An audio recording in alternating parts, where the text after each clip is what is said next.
ये भी question UPSC 2025 में आया हुआ है। इसमें सर्कुलर इकोनॉमी की बात करती है, जैसे गवर्नमेंट फोकस कर रही है ना कि कैसे सर्कुलर इकोनॉमी क्रिएट की जाती है। क्या होता है कि कोई आपने प्रोडक्ट लिया, ठीक है, आपने उसको यूज़ किया, ठीक है, यूज़ करने के बाद उसको आपने वेस्ट में फेंक दिया, फिर क्या हुआ, रिकलेक्ट हुआ, देन रिसाइकल हुआ, ठीक है, देन फिर उसको प्रोडक्ट बन गई। क्या है, एक चेन चल गई थी, साइकिल रिसाइकल की एक साइकिल बन गई।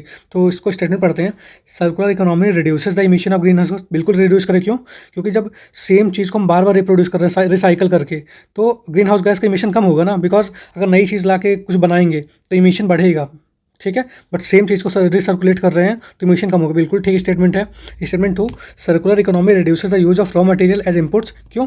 क्योंकि जो इस पर वेस्ट बचा, तो इसको हम दूसरी बार फिर से रॉ मटेरियल बना लिए यहाँ पे ले जाके, ना कि हमने नया रॉ मटेरियल लाया। अगर नया लाते तो इमिशन भी बढ़ता, ठीक है, तो ये भी ठीक है, बिल्कुल ठीक है।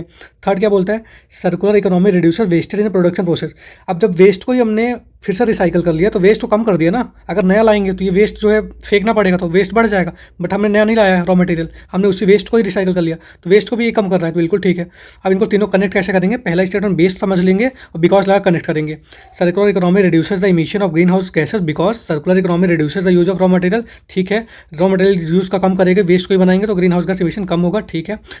अब थर्ड को पढ़ते हैं, circular economy reduces the emission of green house gas because circular economy reduces wastage और इन द प्रोडक्शन प्रोसेस। अब जब वेस्ट को भी वो कम करेगा तभी वो ग्रीन हाउस गैस कम कर रहा है ना। तो ये दोनों स्टेटमेंट ठीक है, मतलब option A is right answer. Both 2 and 3 are correct and both of them explaining one. तो देखिए बेसिक क्लियर है आपका, तो आप कर सकते हैं। ये सेम क्वेश्चन इन्वायरमेंट में भी आ सकता है, कहीं भी रिपीट कर सकते हैं, ठीक है। Happy learning.